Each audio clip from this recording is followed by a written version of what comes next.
Well, good day to everyone joining us and welcome to today's Xtalks webinar. Today's talk is entitled 3 Attributes of a Great Bioanalysis CRO Partner. My name is Sumaya and I'll be your Xtalks host for today. Today's webinar will run for approximately 60 minutes with time for a question and answer session with our speakers. This webinar is designed to be interactive and webinars work best when you're involved, so please feel free to submit your questions and your comments for our speakers throughout the presentation using the questions chat box, and we'll try to attend to your questions during the Q&A session. This chat box is located in the control panel on the right-hand side of your screen. If you require any assistance, please contact me at any time by sending a message using this chat panel. At this time, all participants are in listen-only mode. Please also note that this event will be recorded and made available for future streaming on xtalks.com. At this point, I'd like to thank QPS who helped develop the content for this presentation. QPS is a global contract research organization providing discovery, preclinical, and clinical drug development services since 1995. Their mission is to accelerate pharmaceutical breakthroughs across the globe by delivering custom-built research services. An award-winning leader focused on bioanalytics and clinical trials, QPS is known for proven quality standards, technical expertise, a flexible approach to research, client satisfaction, and turnkey laboratories and facilities. Now, I'd like to introduce our speakers for today's event. Our first speaker is Dawn Moore. Dawn Moore is a highly analytical, personable, and collaborative professional with more than 19 years of pharmaceutical research and development experience. She possesses scientific expertise in development drug metabolism and pharmacokinetics, or DMPK, and quantitative bioanalysis in pharma, including GSK, AstraZeneca, ViroPharma, and Shire, where she was responsible for global non-clinical DMPK operations, contributing to the successful submission of over 50 INDs, 2 BLAs, and 1 NDA. Our second speaker is Eric Van Ingen. Eric is a director of the Bioanalytical Department at QPS based in Newark, Delaware. With a background in analytical chemistry, he has served the company for over 19 years in various roles, including principal investigator, project manager, and head of sample management and archives. And now, without further ado, I'd like to have the pleasure of handing over the presentation to our speakers. So whenever you're ready, you can go ahead and get started.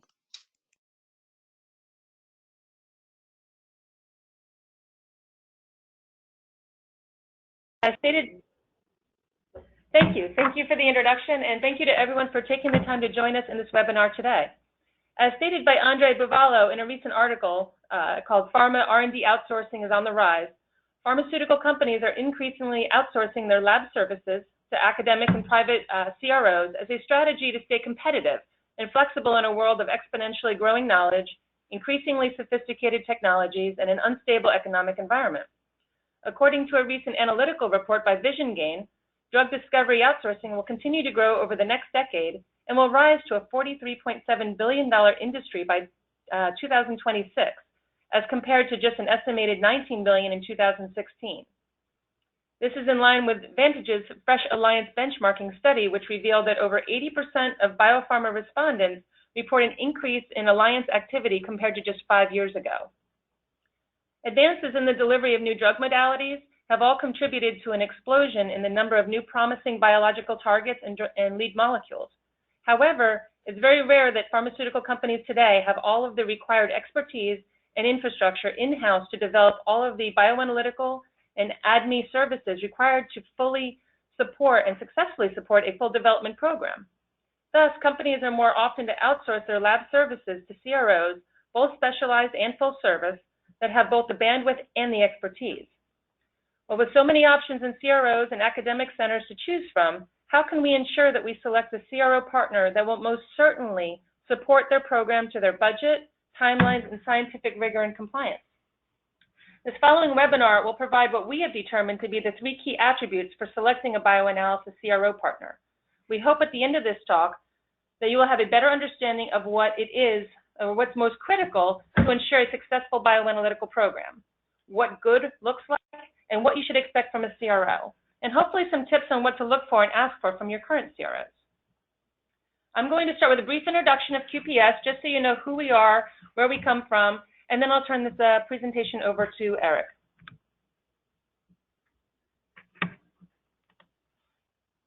Oh, there we go. Thank you.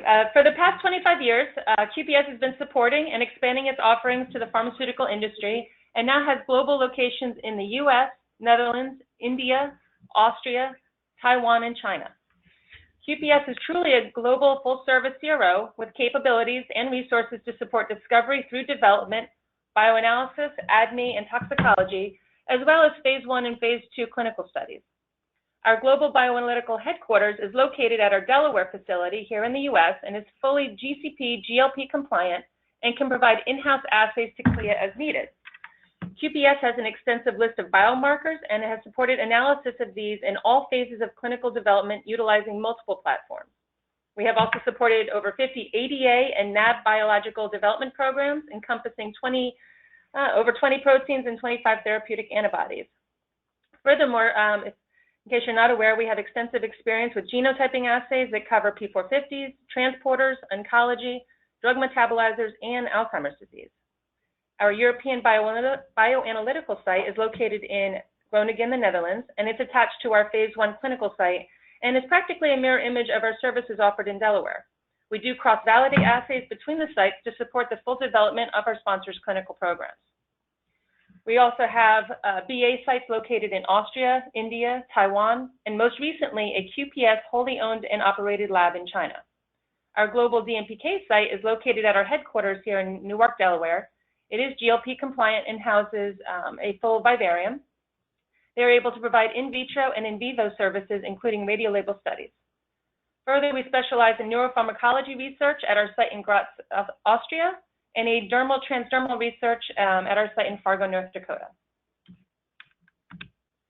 Focusing on bioanalysis, our team in Delaware is comprised of over 180 scientists experienced in providing custom assay development, method transfers, method qualification and validation, and sample analysis to provide both discovery and regulated bioanalysis for multiple drug modalities.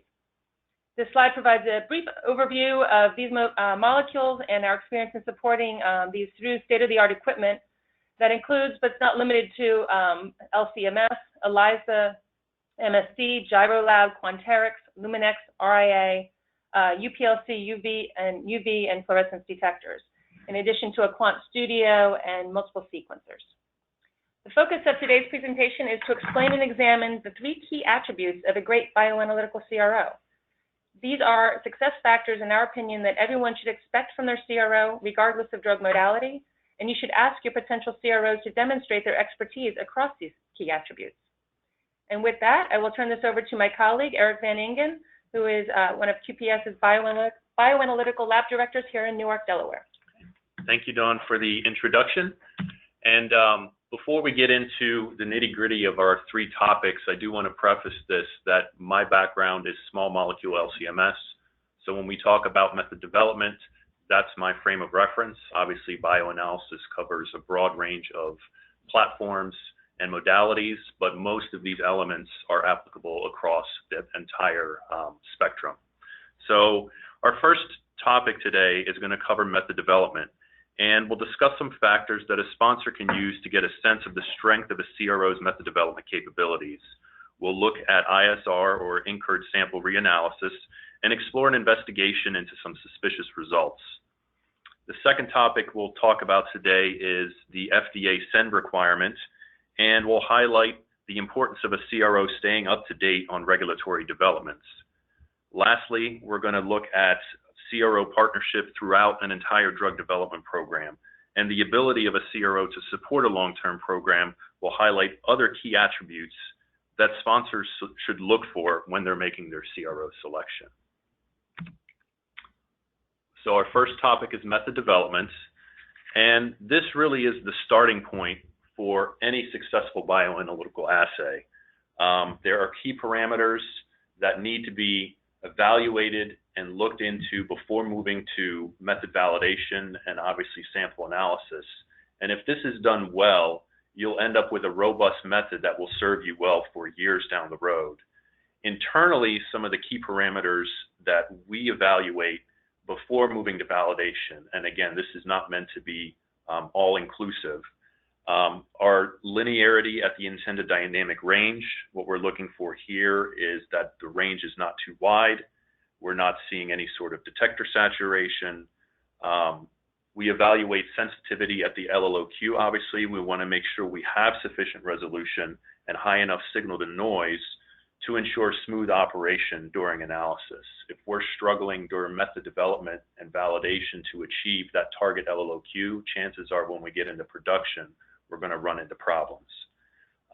So we need to have that discussion with the sponsor if the expectation is not realistic based on what we're able to achieve.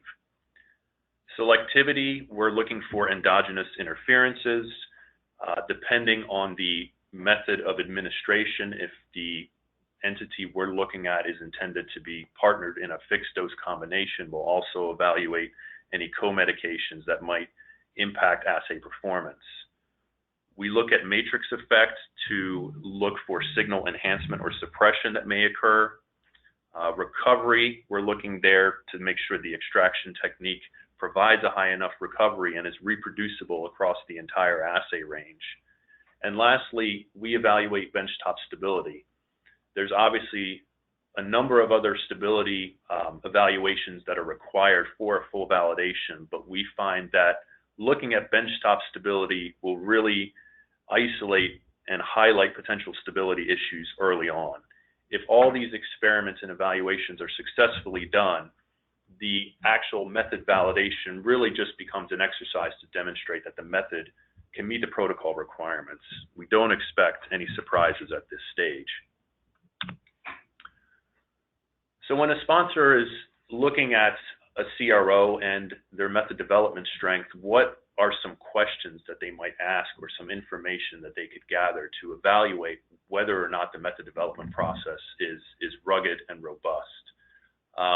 Some parameters that we like to show are our batch pass-fail rate, and we'll look at ISR as well. Again, this is an industry requirement, but looking at it over the long term also will highlight whether methods tend to have problems and perform well over the course of a drug development cycle. This graph shows for the past 4 years QPS's batch passing rate.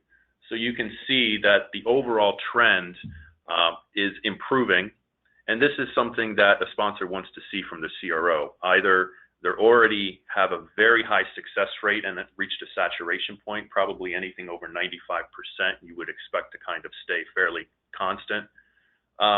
And what's important about this is that any failed batch causes a number of problems. First of all, it's double work for the lab. We have to repeat the experiment to get successful results. You're potentially sacrificing sample volume. For non-clinical studies especially, this can be an issue where sample volume is precious, or in the case of pediatric studies, where you simply are not able to take a lot of sample. And lastly, and most importantly, having numerous failed batches over the course of a study or a program is going to cause any reviewer or regulatory agency to question the validity of the method. So again, I think this is an important aspect that a sponsor can look for from a CRO to get a sense of how strong their method development capabilities are. The next item we'll look at here are ISR results. So again, this chart is our QPS's results for the last 3 years. You can see overall the numbers speak for themselves. So on the left-hand side of the chart, we're looking at by the total number of ISR samples evaluated. You can see for the past 3 years, we've had consistent results around 97% passing rate.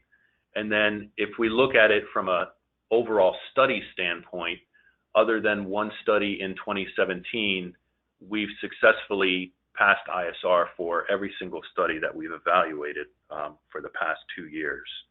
Now again, what is important from a sponsor standpoint in looking at ISR data? Well, first of all, it's going to give you a sense of security when you know it passes routinely. You're looking for an objective benchmark of the overall CRO's performance and it's going to help set your expectations for what you can expect down the road if you decide to place work there. Obviously, there are cases where ISR fails, and the importance there is it's critical that there's an investigation process if something does go wrong. It will help you understand the root cause, where it went wrong, and how can that failure be prevented down the road. So specifically for that, we've got an example here from a study where we saw some suspicious ISR results. So overall, the ISR meets acceptance criteria, which is that 2/3 of the samples are within 20% of the original result. But you can see from the highlighted results that there's something suspicious going on here. In the strictest sense, again, we didn't need to conduct an investigation because it met acceptance criteria. However, a great CRO is going to look at these anomalies and proactively start the discussion on how to conduct an investigation to better understand what's going on.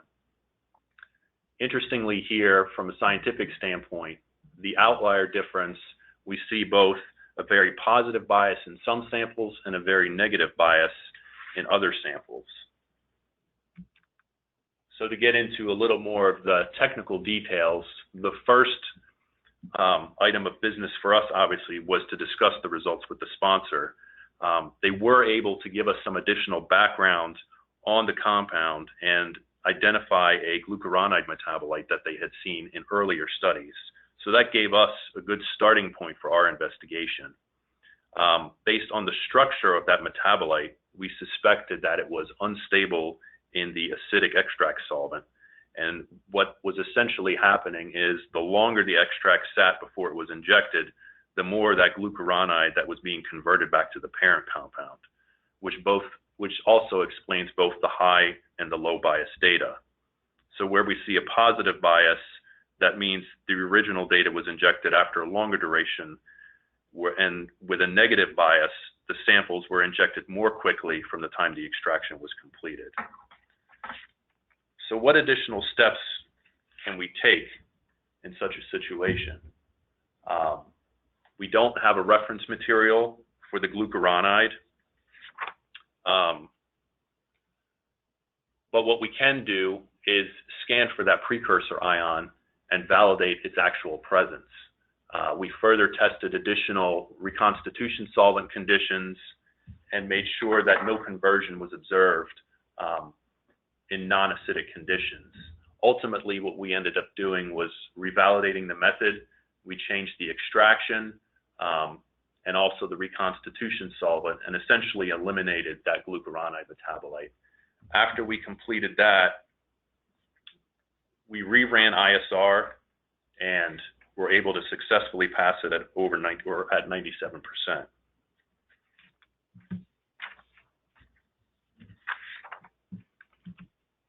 The second topic that we'll cover today is SEND. Now, SEND is an implementation of the SDTM standard and stands for the Standard for Exchange of Non-Clinical Data. It provides a consistent format for presenting non-clinical data to the FDA, and for sponsors, non-clinical studies started after December 2016 that are included in NDA, BLA, or ANDA filings require SEND data.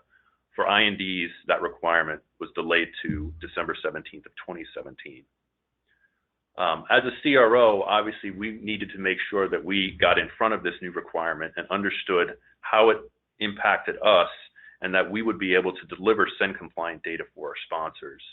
So we prepared a team whose focus was specifically the domains that applied to a bioanalytical lab, which are the PC domain for concentration data and the PP domain for toxicokinetic data.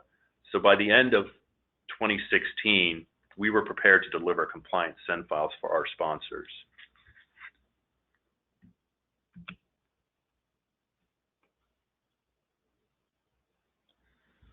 Collaboration with, obviously, regulatory agencies takes many forms, and it's critical for any CRO to stay up to date with those changing requirements.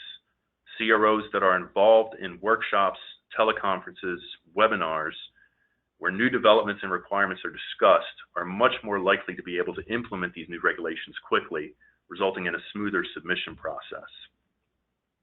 An example of that might be staying up to date and realizing that as of March of this year, any new NDA or BLA application actually needed to be submitted in a new updated SEND format, which is version 3.1 versus 3.0. And there's numerous ways for CROs and sponsors to stay informed about SEND and other regulatory requirements. Webinars are a great tool. From a bioanalytical standpoint, there are sub-team conferences that CROs can participate in, which focus on the PC and PP domains I discussed earlier. And these teleconferences involve both other in-life facilities, other CROs, pharmaceutical sponsors, as well as regulators. And then you can participate in regular meetings that focus on new SEND developments as they become available. So for a bioanalytical CRO, what specifically does SEND mean? Again, we've covered that the PC and PP domains are the two most important for us. And what we typically see is the in-life facility will prepare the SEND package. We're responsible to submit either the PC or the PP domain, which is typically done in an Excel file. We'll either prepare the file in its entirety. More commonly, we'll receive a file from the in-life facility that we populate with our data. That SEND file is then run through a validator tool, which will highlight any exceptions or errors. Those will be corrected, obviously, before the file is provided, and then any additional exceptions are placed into what's called the SDRG, or Study Data Reviewer's Guide. And this is essentially a document that allows a reviewer to see where those exceptions occur, and for the sponsor or the CRO to provide an explanation of why those are there. There may have been a sample collected outside of the protocol specifications. Anything like that would be described in the SDRG. So to summarize the SEND portion of our talk today, basically compliance to SEND requirements really demonstrates your CRO's experience and adherence to regulatory requirements. It's advisable to ask your CRO partner about their experience with SEND and their approach to ensure that they stay up to date with all these requirements.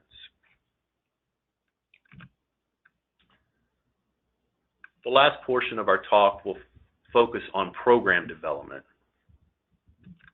Now for us, I'm just going to highlight an example that we've been involved with in a very broad view. There's you're seeing here events from program inception until current day. This is an interesting case in that it actually spans multiple sponsors. So the first 2 years were conducted under what we'll call Sponsor 1. We did the non-clinical work and the early phase clinical. There was roughly a 1-year hiatus where there was a change in sponsorship, which is actually pretty common nowadays in the pharmaceutical industry with licensing and so forth. And essentially all the later clinical development was conducted with the second sponsor that spans the last 7 years. Again, from a CRO standpoint, when you get involved and demonstrate good method development technique and good performance, having that experience with the chemical entity up front in the non-clinical and early clinical stage allows you to stay focused and hopefully partner with any additional sponsors down the road.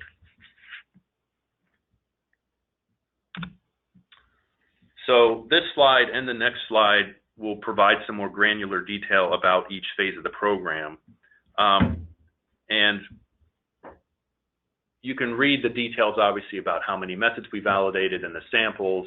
But what's really important here and what sponsors should look for from their CROs during this time is, can you support all the method development and validation that are required early on? It's very hectic. You're looking at multiple non-clinical species.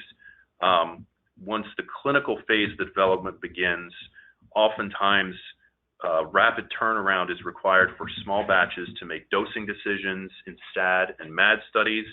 So having these types of capabilities is critically important for a CRO to be able to properly support their sponsor.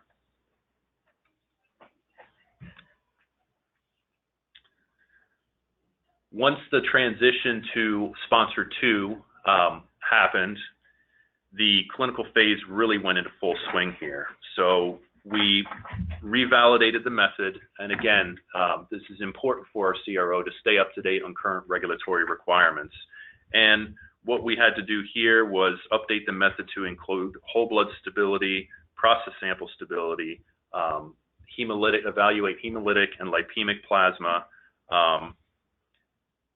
This particular sponsor was very proactive and conservative in that they also asked us to evaluate stability in a combination setting. So they had fixed dose combinations that they were planning for this particular compound, as well as other common co-medications that were involved. And over the course of this development cycle, we ended up running 6 long-term stability programs that each lasted over 2 years with multiple time points. So you can imagine from an organization standpoint, that's a lot of coordination and work. Obviously, there are a lot of samples here, just highlighting what we did for this particular study, but there are other fixed dose combinations involved. So all told, it's probably over 250,000 samples. And that's all well and good, but what do those numbers really mean in terms of a CRO partner? A lab that can support such complex studies across multiple sponsors and multiple years has to be agile, adaptable, and maintain a very high level of communication. And I think these are 3 critical takeaways from this particular point of the presentation. Again, rapid turnaround for dose escalation decisions. Your lab has to be able to accommodate that request. There are cases where there are large volumes of samples coming at once with short turnaround times, so the capacity has to be there. And then down the road, it's a matter of organization and keeping track of multiple clinical studies, late phase, all going on at the same time with small numbers of samples trickling in and scheduling those and anticipating sponsor data needs. Again, since this was a fixed dose combination type of program, there were multiple assays that were required from a single sample. So that takes a lot of internal coordination and discussion with the sponsor to make sure that we understand their priority and are able to provide the data that they need for their successful submission. And lastly, communication is such a strong factor in a successful relationship. In this particular case, we were able to do this through weekly update calls with both sponsors that actually date back to 2012. So that's a lot of time spent on the phone. But it's so important in that it gives the sponsor a sense of assurance that we know what's going on. It allows us to discuss their upcoming needs and requirements, and that's really what you're looking for from your CRO.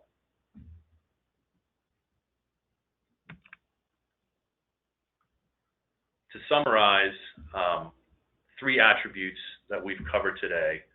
Method development, again, is a starting point for success for any CRO and any successful program.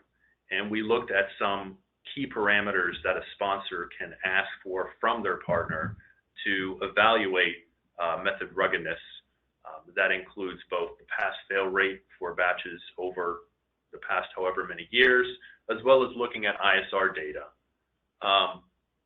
We looked at SEND. We discussed some details about what exactly SEND is, but more importantly, how important it is for a CRO partner to know the regulatory environment and stay up to date on current industry developments.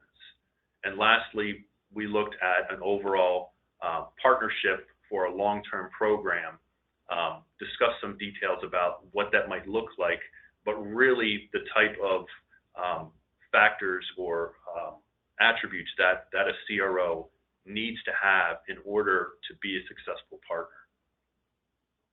And with that, I will turn it over for any questions. Great. Thank you so much for that insightful presentation.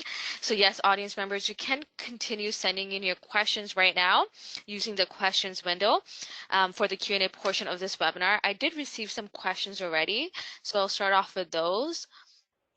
And our first question is, how are failed ISRs normally handled? Are such studies accepted if the reason is not related to the method?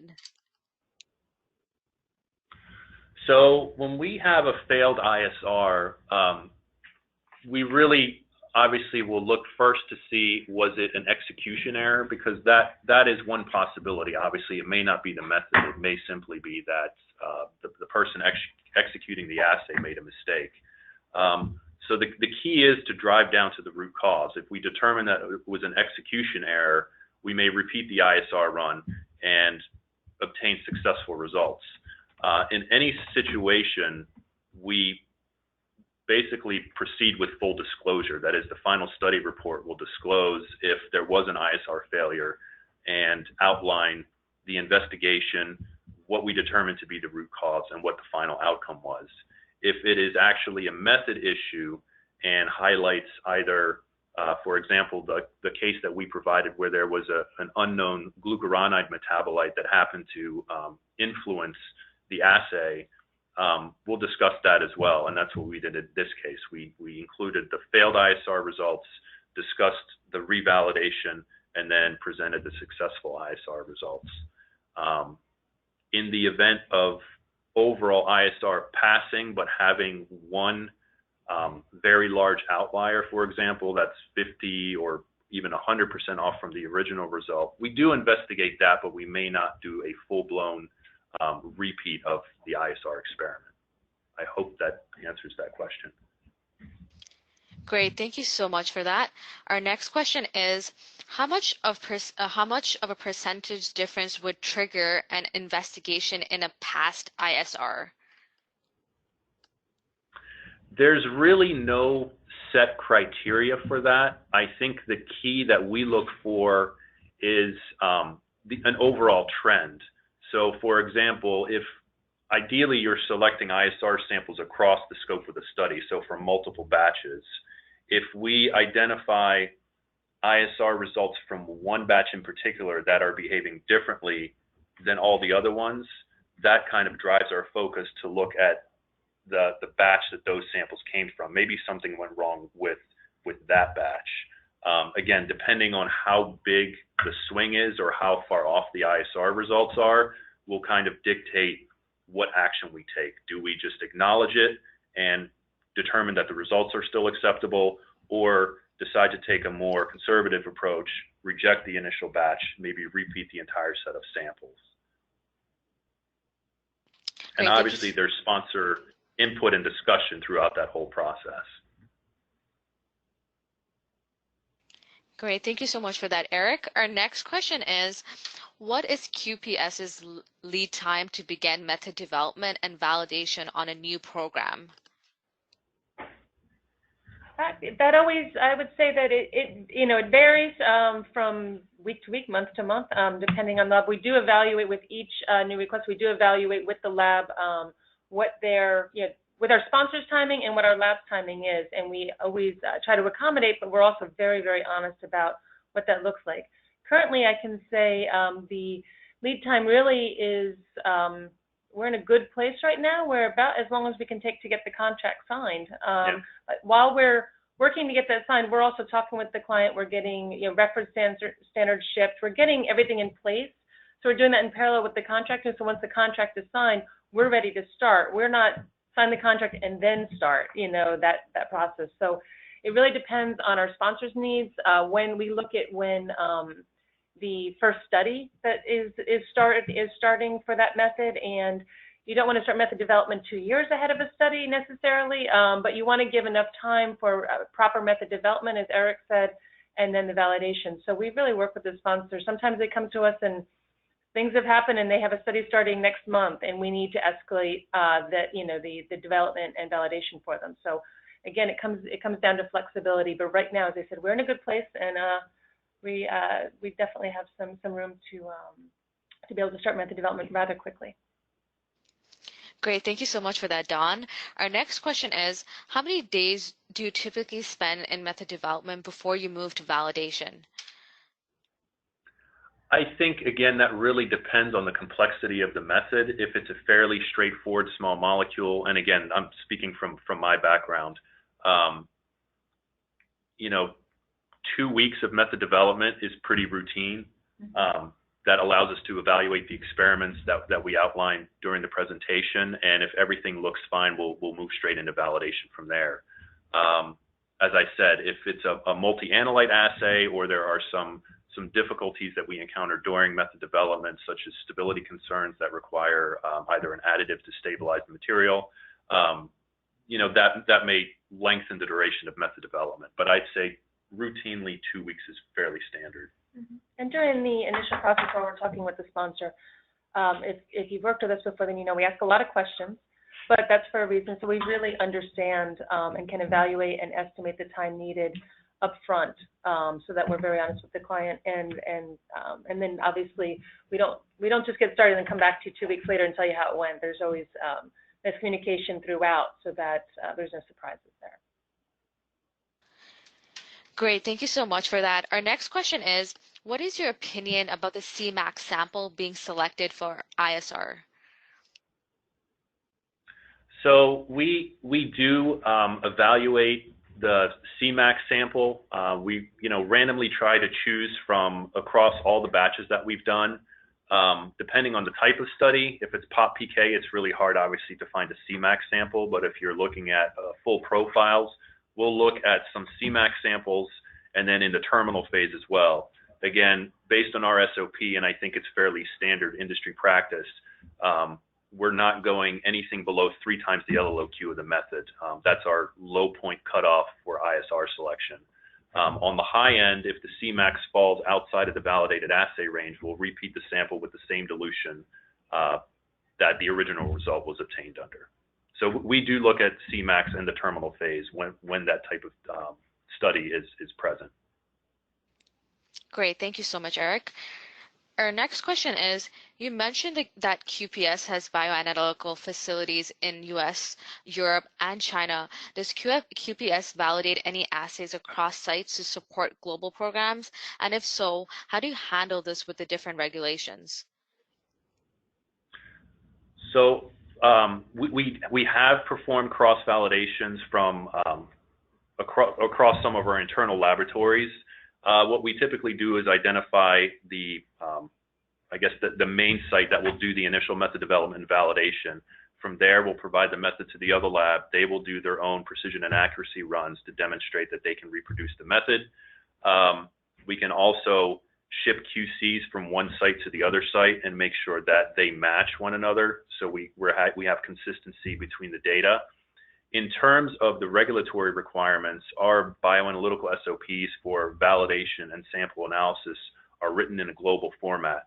So we evaluate the EMA, the FDA, basically globally, the regulatory requirements, and our SOPs satisfy all of those. So if we validate a method in Europe, it should contain all the necessary details that would be required for a sponsor to submit in the US and vice versa, or China. Great, thank you so much, Eric. Our next question is, how does your lab handle stability issues if discovered during MD? Again, this is, without actual data, it's hard to give a one answer that fits everything. Usually, as Dawn mentioned, we do ask a lot of questions up front from our sponsors when they come to us with a request for method development. One of the things we always look at initially is the structure of the compound. That will tell us a lot up front about potential stability issues. If we determine that it really is a stability issue, we will evaluate different additives under which, for example, adding an acid modifier or something to that effect that will help stabilize the compound in the sample. Obviously, again, it's critical that all that method development work takes place before the study happens, because if we identify it and samples have already been collected, we can't then go back and apply it to the sample. It's already been compromised. And we also, with our experience, we've taken into account if stabilizers need to be added or anything else. We also think about the sample collection procedures at the lab and how that impacts them. So we do take that all into account, and then our collective experience with that. Great. So another question from an audience member that's, I am still unclear on what SEND is and what is required. How do I find out more? So again, SEND I gave some details about, but I think if you go to the cdisc.org website, that actually contains all the current standards and requirements for SEND data, including the full history from the inception in December 2016 and as it evolved across the different SEND versions. Great, thank you, Eric. And our next question is, does your lab investigate ISR if a single sample fails by a large margin, but everything else looks okay? Again, I think we touched on this a little bit in one of the earlier questions. When we see something like that, it's more, what we'll typically do is go back to the actual batch run itself that's in the freezer and verify, first of all, that the right sample was actually run. We'll look at the data from the original run and the ISR run and make sure there's no analytical issue that might account for the difference. But we will, beyond that, typically not go back and repeat anything unless we find something that clearly identifies the root cause. Thank you, Eric. Our next question is, you listed rapid TAT for some of the clinical studies in your slides. What do you define as rapid TAT? Sure. Thank you for asking that. So rapid TAT for us can mean anything from 24, 48 hours, 3 business days, 5 business days, from sample receipt to delivery of generally QC data. We do sometimes have a request for QA data, but generally this request comes especially during phase 1 studies where it's, they need the exposure data in order to make decisions at the safety review meetings for the next cohort. So we do appreciate that. We have quite a bit of experience in that area, and we work with the sponsor to determine, if we can get the samples delivered on a Monday morning or Tuesday morning, that we can turn around that data for them so they can do their PK analysis and have the data in hand for their review meeting. So we're meeting their timelines. But like I said, it can mean anywhere from 24 hours to 5 days, I think, is generally what we would consider rapid TAT. Otherwise, I would say it's generally, it's 2-3 weeks QC data from last sample receipt to delivery of the QC data. Great, thank you so much for that, Dawn. So another question from an audience member is, I have another compliance question. What is your experience with bioanalysis for combination therapies? Do you conduct stability testing on all drugs individually in matrix and together in the same matrix? And if so, for how long? Okay, and I think Eric kind of touched on that in his example, but we can go a little further into that. Did you have 8? There were 8 different. If we take that one example, there was, I think, 8 different drugs that were. Yeah, and a lot of that we, again, we'll ask up front from the sponsor if they come to us and ask for a particular method for one entity, but don't disclose that it's going to be included in a fixed dose combination, then we wouldn't do the combination stability. I think there's a lot of discussion in the industry about this requirement because really, where do you, what's the cut point? If you have a fixed dose combination, do you have to test those components together? And then how long? Obviously, it just needs to be long enough to cover any study sample taken during the program development cycle. But what about co-medications?